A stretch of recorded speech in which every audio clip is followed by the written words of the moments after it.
Thank you. Please be seated.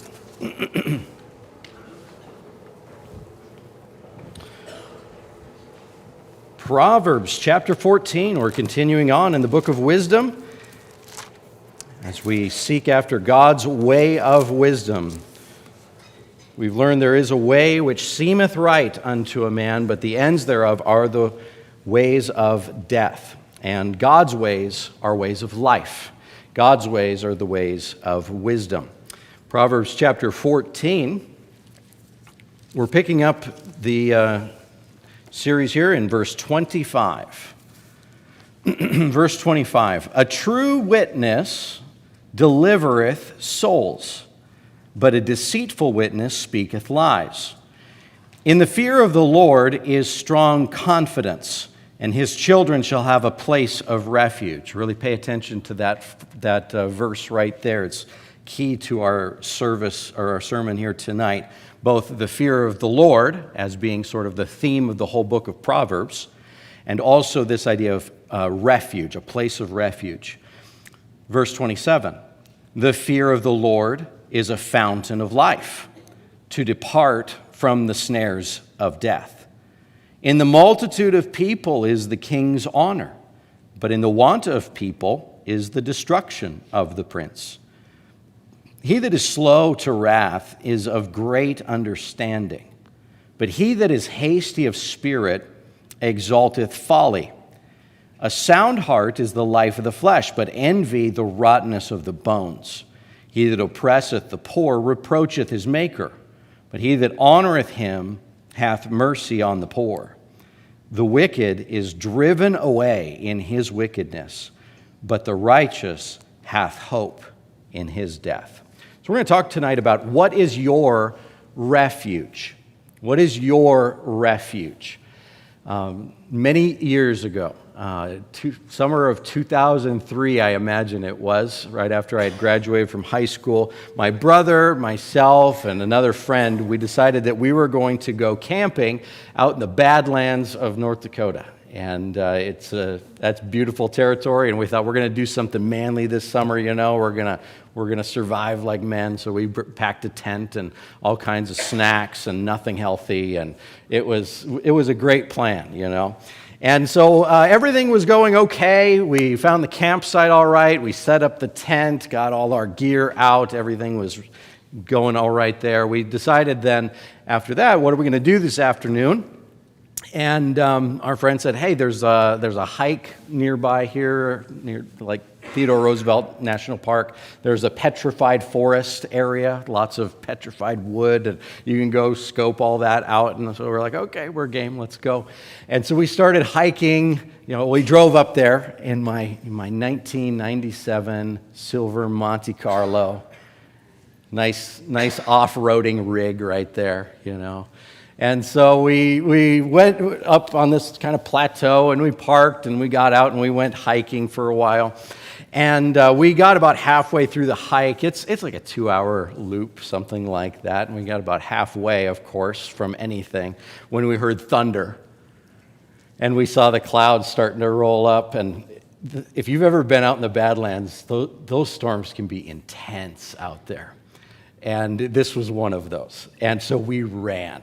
And it started raining and pouring on us. We made it back to the car before the worst of the storm hit, but not much before. It was upon us. And we're up on top of everything. There's no shelter out there. There are no trees. The only forest that was there was like 3,000 years ago or something. You know, it's maybe longer than that. And it's petrified now. And it's just stumps. There's nothing taller than us out there. We're on the top. Lightning started striking the little shrubs.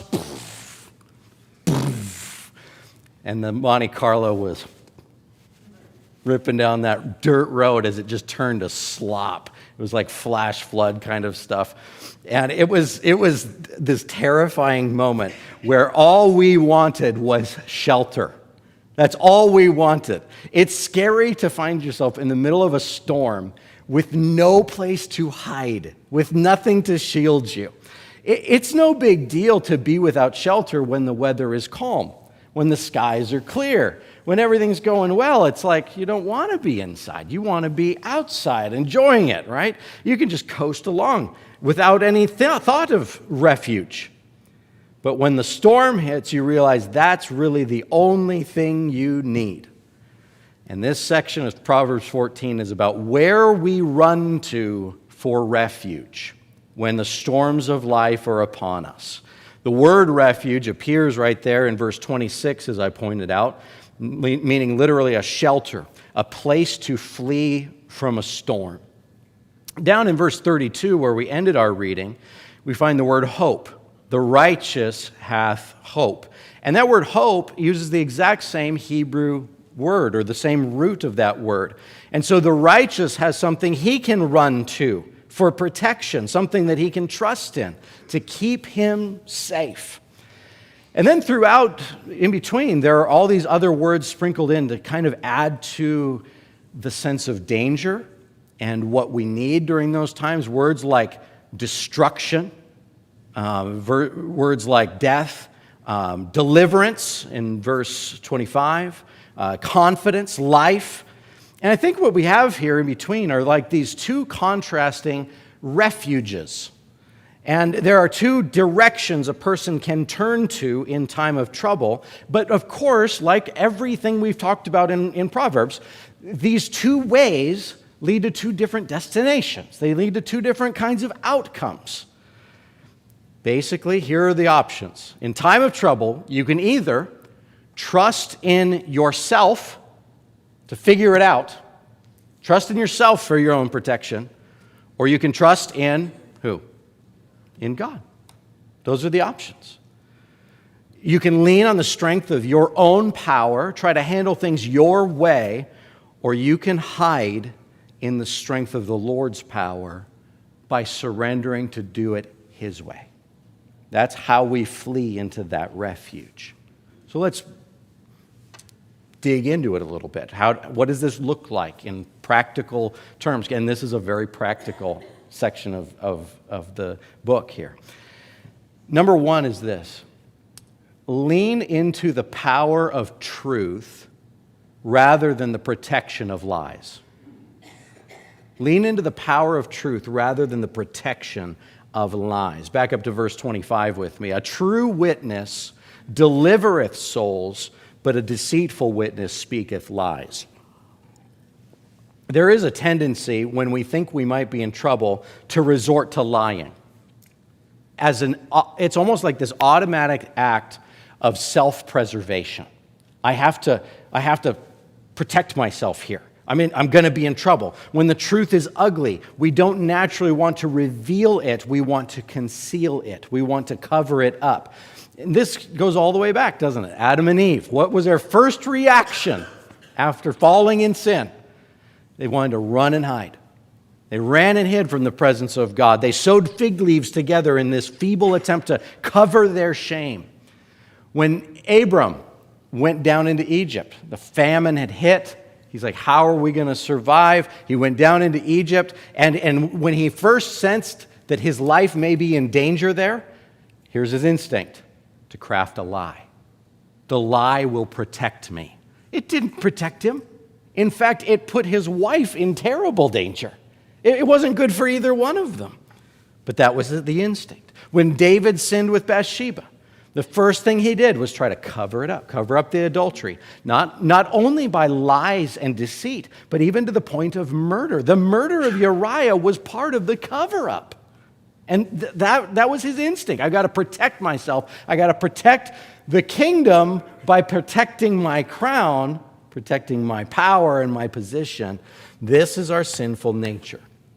When we are not yielded to God as our refuge, we lean into lies to try to protect us. But lies and deceit don't help. They are effective sometimes at offering momentary delays in the consequences that are coming, but they never, ever make the problem go away. They only make it bigger. The real power that can help us in time of trouble is truth. It's truth. Proverbs 28:13, it's well known. He that covereth his sins shall not prosper, but whoso confesseth and forsaketh them shall have mercy. And then it says this, happy is the man that feareth always, but he that hardeneth his heart shall fall into mischief. Look again at verse 25. A true witness delivereth souls, but a deceitful witness speaketh lies. This idea of a witness is courtroom language, right? In the law of Moses, it required 2 or 3 witnesses to condemn a criminal to death. And so when you think about like a faithful, true witness was an essential protection to justice in that whole society. For one thing, to make sure that the innocent were not punished. But deceitful witnesses would condemn the innocent, right? Like a Naboth. Remember Ahab and Jezebel? And they wanted this vineyard over here. And Naboth said, no, this is the inheritance that's been passed down since the time of Joshua in my family. And I'm not going to just give that up, even though it's worth a lot of money. And so what did they do? They hired people to be false witnesses. They hired people to falsely accuse Naboth of blasphemy so that he could be killed, and then the king could seize the vineyard. Think about Jesus, right? Where were the courageous, faithful witnesses who would stand up for the truth in his trial? Instead, they brought out false witnesses so they could find some reason to put him to death. It often requires great courage to run toward truth. It's one of the most courageous things a person can do, is to run toward truth, to stand for truth. But truth is what delivers. That's what it says here. A true witness delivereth souls. The truth shall make you free, Jesus said. So in times of trouble, turn away from this temptation to lie and conceal and lean into truth, because truth is always going to be God's way. If you're wondering, how do I do this? What's the wisest course of action? Let me ask you, what's the truest course of action? What steps lead you towards truth? That's going to be God's way. That's going to be the way of wisdom. And that is where we find God's refuge for us. Lean into the truth. Second, humbly fear the Lord rather than resorting to anger. Humbly fear the Lord rather than resorting to anger. So verses 26, 27, another thing I pointed out while we were reading is that we are back to the sort of the core theme of the book of Proverbs here for 2 verses in a row.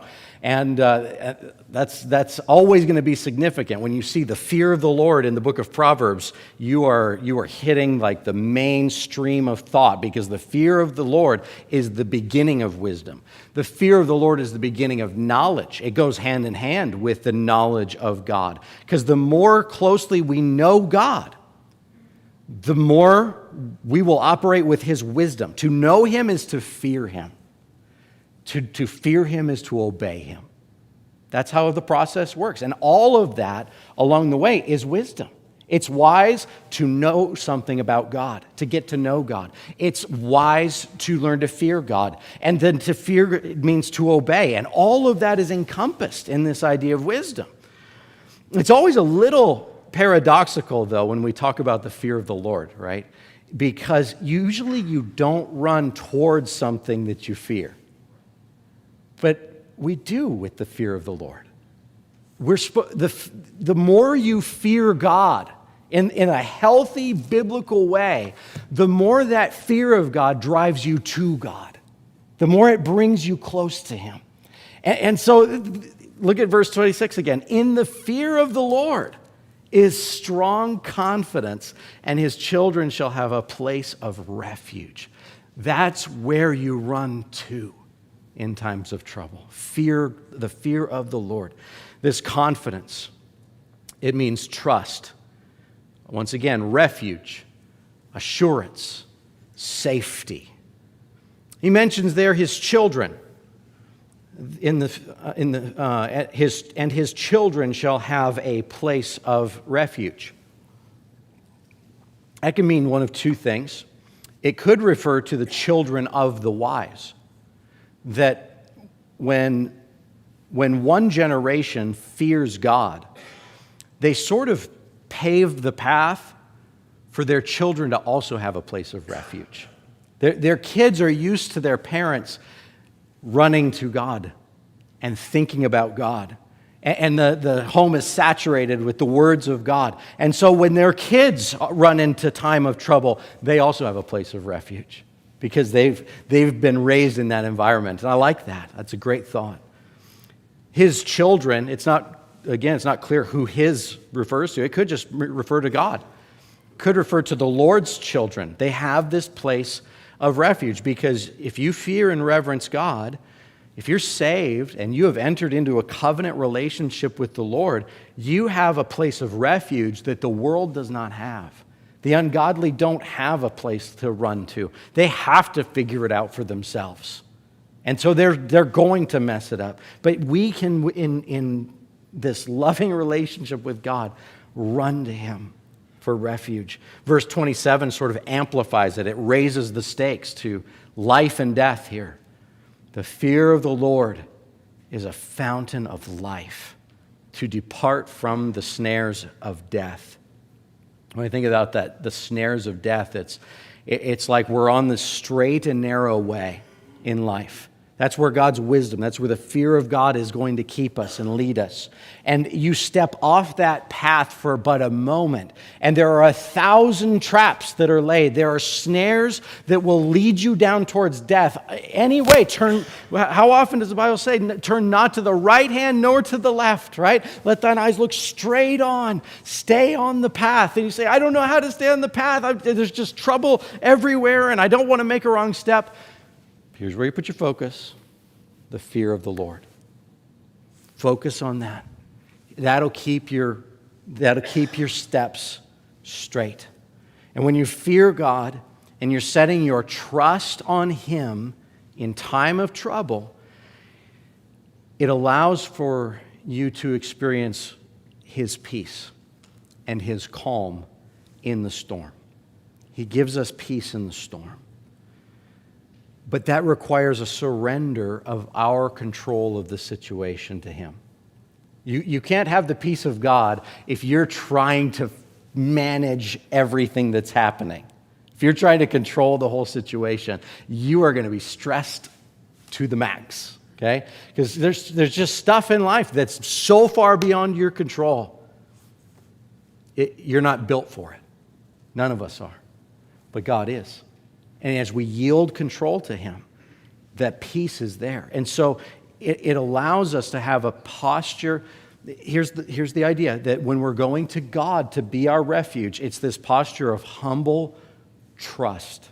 I'm just going to humbly trust that God knows what He's doing and that God has control of this. The opposite of that is to react with prideful anger instead. Anger is how our flesh likes to respond when we're not getting things, when things aren't going the way we want them to, when things aren't going according to plan. See, anger, it's interesting because anger is also a fear response. But the fear, rather than fearing the Lord, it's sort of this fear of loss of control. I don't want to lose control of my life. I don't want to lose control of what I want to do. And so I get angry about this because I feel like I'm losing it here. When we get mad, we're trying to retake control of the situation rather than yielding it to God.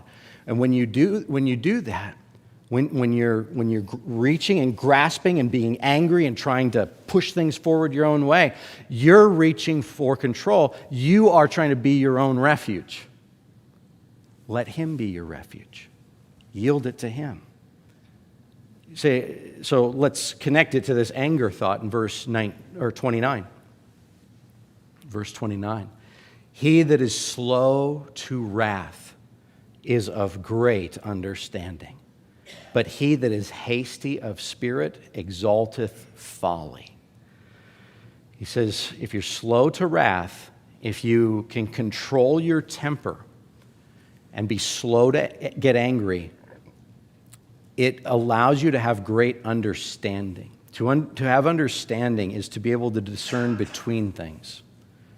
And when you're hasty of spirit, when you're just kind of acting without thinking and flying off the handle, you got bad temper and stuff, you're not moving slow enough to discern. You're not moving slow enough to take the right steps, to have understanding in this. The hasty of spirit aren't taking time to think things through and choose the best response. And by doing so, by just giving in and blowing up, God's word says that an angry person exalteth folly. To exalt, to promote. I think of it like this. You're sort of handing the keys over to foolishness and saying, where are we going, folly? Do you really want folly? You want foolishness in control of your life? You're exalting it to a place of like leadership. You're putting it in the driver's seat. Is that really what you want, steering your actions? But that's how it goes sometimes. When you are hasty in spirit and you fly off the handle and you're dwelling in anger, those are the times, you know this, when you're angry and you're being hasty, those are the times you make some of the worst decisions. You're not making wise moves when you're being driven by anger and folly. Don't exalt those. Slow down, take a breath, give it to God, and let wisdom take the reins. Verse 30 is connected here. A sound heart is the life of the flesh, but envy, the rottenness of the bones. It's this one also, it's regarding the emotions that are going on deep down in the heart. That word for envy speaks about inflamed passions. It's being ruled by one's passions, whether those passions are lust or anger or petty jealousy and selfishness. It's emotions run amok that you're just giving into them. Listen, your emotions don't only affect your mood, they affect your life. They even affect your health. Did you know that? Your emotional state affects your health. He talks here about the rottenness of the bones, being ruled by out of control emotions. All that sinful envy and that anger and stuff, it'll just eat you up from the inside. It's like a cancer just chewing away. What a poetic phrase, but an ugly phrase, the rottenness of the bones, by giving in to our out of control emotions. But a sound heart, verse 30 begins, a sound heart is the life of the flesh. Something that is sound is that which is healthy. It's whole. It's a calm, trusting heart. That's a sound heart. And he says there, a sound heart, it's the life of the flesh. If you can get to a place where you are in that place of refuge, you are trusting in God, your heart is at a place of just calm. He says it's like medicine. It's like medicine. If you give in to all those crazy emotions, it's a disease. But the cure is the peace of God. The cure is to give yourself over to that refuge that is our God. Much like with our thought life, many people put almost zero effort into curbing their natural emotions. It's sort of like if it comes from within, well, then that's authentic. That's what I'm authentically feeling right now, and therefore it must be right if it's authentic and coming from within. Since when does what comes from within us equal what is right? We're corrupt to the core. But in our culture, we're never taught to deny what we feel. We're almost taught like, hey, whatever you feel, that is truth. Not so. Giving into wrong feelings can kill. We need to subject even our emotions to the control of the Holy Spirit. We have to do this with our thoughts, to bring every thought, every imagination into captivity, right? Under Christ. And the same thing is true for our emotions. If something's flying off the handle and you're in a rage that's not, it's contrary to the Spirit, and it's leading you down paths of sin, and you're sinning against others, it's like you need to take that passion and yield it back to the Spirit of God. You need to give that to Him and let Him lead. That's part of trusting Him as our refuge. So in times of stress, times of trouble, you can either lean into truth or try to cover yourself with lies. You can either fear the Lord and trust Him, or you can give in to your emotions and your anger. I see here a third set of choices in our passage. And once again, it's not natural or intuitive, but it is God's way. And here's what we're going to call it. Be a protector of others rather than protecting yourself. Be a protector of others rather than protecting yourself. Because by nature, man, when trouble hits, we go into self-preservation mode. It's like, okay, I got to take care of myself here. But if we're trusting self to be the refuge, it means we're not trusting God. It's one or the other. So one way to demonstrate our complete confidence in the Lord, to take care of us and what's going on, is to set our attention upon caring for the needs of others. Again, it's not intuitive. It's not what we naturally feel when we're in a super stressful situation. But God says, hey, I got you. Why don't you go tend to this person? Why don't you go do this on my behalf? Let's look at a few verses here. Verse 31. He that oppresseth the poor reproacheth his maker, but he that honoreth him hath mercy on the poor. You oppress the poor, you reproach his maker. So whatever you do to others, you're doing to God. That's how God takes it. Especially those who are poor, those who are vulnerable, those who cannot protect themselves. If we neglect them, or worse, outright oppress them in an effort to better our own position, God does not take kindly to that. He takes it as a personal offense against himself. It's like it'd be like if I witnessed some bully picking on one of my kids, one of my girls, and then this bully hits one of them. I'm not going to just stand back in that situation. I'm not just going to be like, well, they'll sort it out, playground rules and stuff like that. No, I would insert myself as their protector. I would insert myself as their defender. I take it personally. How somebody treats my kids, that's basically how they're treating me. That's how I take it, right? If somebody's good to my kids and they love my kids and they're gracious to them, I automatically like that person, right? Because how they treat my kids is how they're treating me. This is how God deals with the poor, with the needy, with the vulnerable, with the weak. How we treat them, God says, that's how you're treating me. And he's going to take it very personally, for good or for bad. And he says, if you truly do honor God, he that honoreth him hath mercy on the poor. You're going to treat people the way God treats people. You're going to show kindness to them. You're going to go out of your way to be good to them. I also want to tie in verse 28 here. It's kind of a standalone verse in the section. It's the first of many royal proverbs dealing with being a wise, righteous leader. If you think about like King Solomon writing to his son who's one day going to be king, and hey, here's the kind of king you need to be.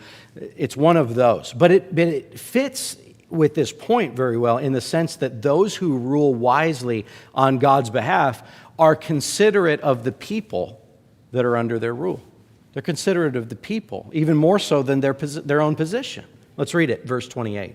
In the multitude of people is the king's honor, but in the want of people is the destruction of the prince. So the king's real source of power and honor is not just in the fact that he's king, all right? It's not the title. It's not the throne or the scepter or how many jewels he's got in his crown.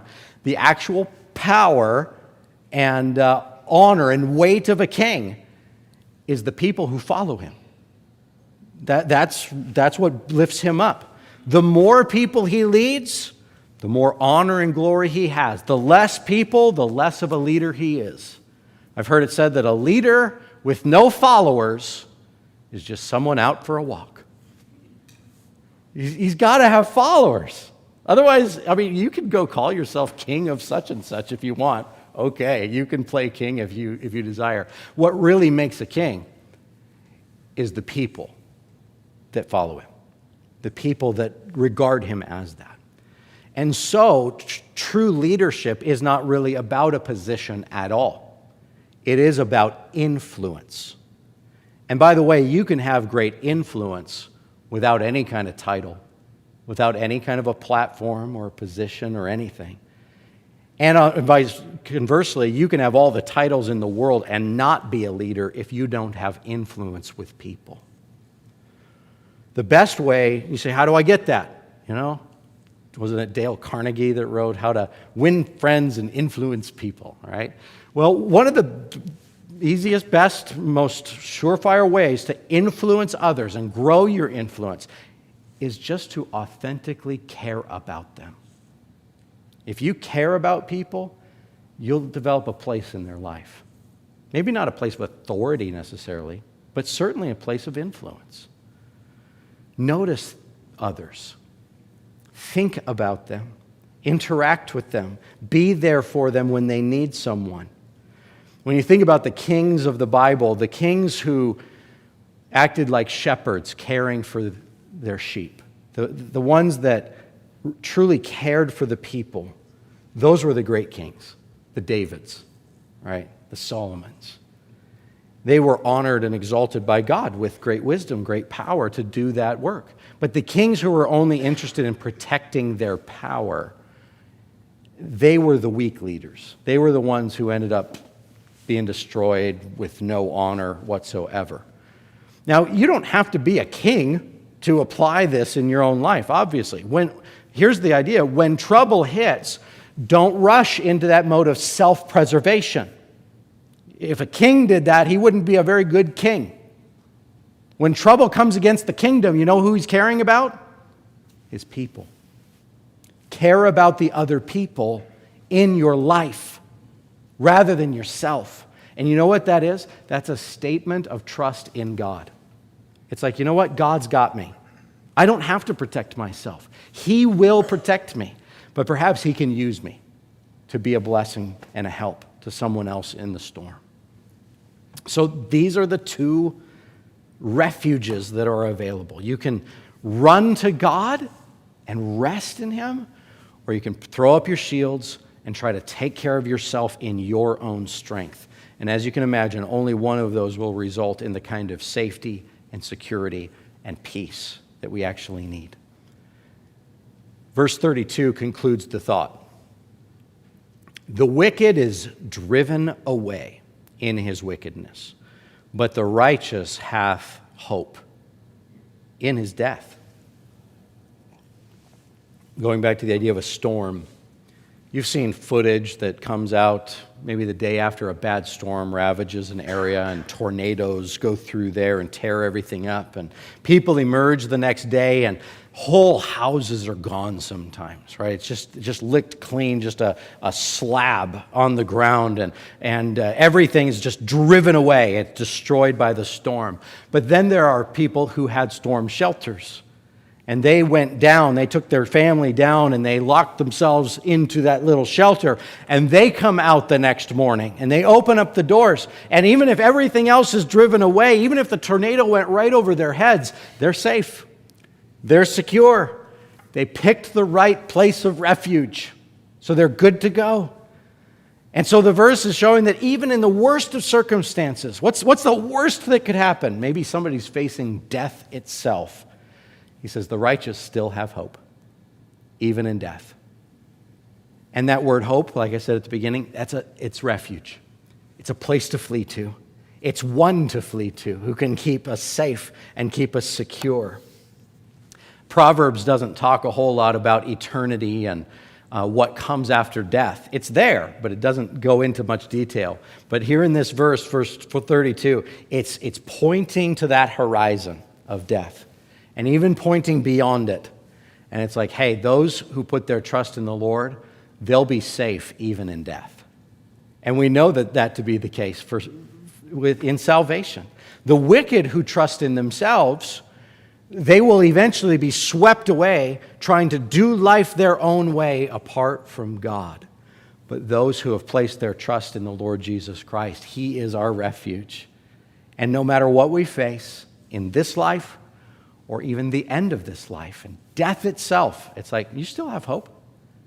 If you've got God, you've got hope. So what is your refuge tonight? Who are you trusting in times of stress and storm and trouble? Trusting God is shown by running toward the truth rather than lies. It's about calmly fearing God rather than resorting to anger or letting your emotions get the best of you. And it's about looking out for the needs of others rather than trying to protect yourself at any cost. What is your refuge? Let's pray.